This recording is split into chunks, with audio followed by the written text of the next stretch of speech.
अब हमारा जो नेक्स्ट टॉप डेफिनेशन है ना 3.5, वो क्या कहती है, कम्युलेटिव डिस्ट्रीब्यूशन फंक्शन। अब कम्युलेटिव डिस्ट्रीब्यूशन फंक्शन क्या होता है, आप इसी एग्जांपल में मैं आपको क्या दिखाता हूँ। इस एग्जांपल में नहीं, वो जो इधर इन्होंने रेफरेंस दिया हुआ है ना, वो एग्जांपल नंबर 3.2 का है। ये 3.2, अगर हम 3.2 एग्जांपल्स में जाएँ तो मैं उधर आपको दिखाता हूँ। ये 3.2 यहाँ पे ये 3.2 है। 3.2 में आप देखें रैंडम वेरिएबल की वैल्यू क्या है, 0 1 है, 2 है, 0 1 और 3 है। जो कम्युलेटिव डिस्ट्रीब्यूशन फंक्शन है ना, वो क्या कहता है कि आपने 0 की फाइंड कर ली, प्रोबेबिलिटी 1 की फाइंड कर ली, 2 आपके इधर गिवन नहीं है, आप क्या करो 2 को भी फाइंड करो और उसकी भी प्रोबेबिलिटी बताओ हमें।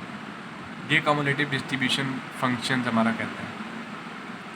इसकी डिस्क्रिप्शन में ये देखें, कम्युलेटिव डिस्ट्रीब्यूशन फंक्शन क्या कहता है, there are many problem we wish to compute the probability that observe value of random variable X will be less than और equals to some real value number. Means कि आप एक real number मुख्तस कर दें, उससे एक लेस दैन आपने करनी है। इसको हम लिखते कहते हैं, बड़े एफ ऑफ एक्स से डिनोट करते हैं probability of X less than x. Means कि कोई भी आप वैल्यू लिख देंगे, लाइक 2 4 5 6 जो भी लिख देंगे, उससे लेस देन जो होगी ना, उसकी प्रोबेबिलिटी फाइंड करेंगे रियल नंबर। अब इसको ये कम्युलेटिव डिस्ट्रीब्यूशन फंक्शन होता है ऑफ रैंडम वेरिएबल एक्स का, ये इसकी डेफिनेशन है। इसको जब एग्जांपल में हम करेंगे तो आपको अच्छी तरह समझ आ जाएगी। Random variable X with the probabilities of F of X is, अब capital F of X equal probability of X less than given value, less than ये वैल्यू क्या होगी, कुछ भी आपकी हो सकती है, 1 भी हो सकती है, 2 भी हो सकती है, 3 भी हो सकती है, रियल नंबर होगी, ये भी रियल नंबर है, ये वैल्यू होगी क्या, रियल नंबर। अब ये समीशन ऑफ टी, यहाँ पर टी आपने चेंज कर देना उसको, आप T is less than x F of T, कि आप वेरिएबल्स को, फंक्शंस को एक्स की बजाय टी में ले जाएंगे।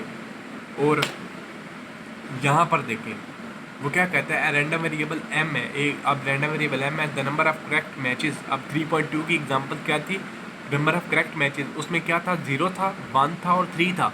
मगर वो यहाँ पे क्या कह रहा है, आप 2 पे उसको फाइंड करो। अब यहाँ पे हम क्या करें, लेस दैन 2, लेस दैन 2 पे क्या आता है, अब 2 से कम क्या होता है, या 0 है या 1 है। F of 0 plus F of 1, F of 0 means कि प्रोबेबिलिटी एट 0 करेक्ट मैचेस। 0 पे क्या थी उसकी प्रोबेबिलिटी, 1/3 थी। अगर आप एग्जांपल देखेंगे तो 1 पे क्या थी उसकी प्रोबेबिलिटी, 1/2 थी। अब इसका एलसीएम लेके जब इसको हल करेंगे तो 5/6 आ जाएगा। अब कम्युलेटिव डिस्ट्रीब्यूशन फंक्शन जो m है ना, उसको हम कैसे बनाएंगे, डिज़ाइन करेंगे।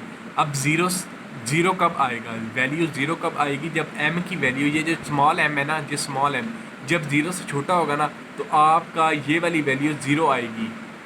जब आपका m 0 और 1 के दरमियान होगा, मीन्स के 0 और 1 के दरमियान होगा, तो 1/3 वैल्यू आएगी। जब 1 और 3 के दरमियान होगा, मीन्स के 3 शामिल नहीं होगा, 1 और 2 के दरमियान, या 2 से थोड़ा सा बड़ा, तो उसके लिए क्या आंसर आएगा, 5/6।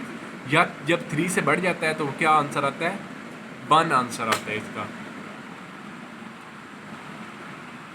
अब एक एग्ज़ाम्पल ये दी हुई है, ये वाली एग्ज़ाम्पल आप खुद करेंगे तो आपको ज़्यादा अच्छे से समझ आ जाएगा। ये एग्ज़ाम्पल, ये उन्होंने बाद में फंक्शन भी बनाया हुआ है इसका।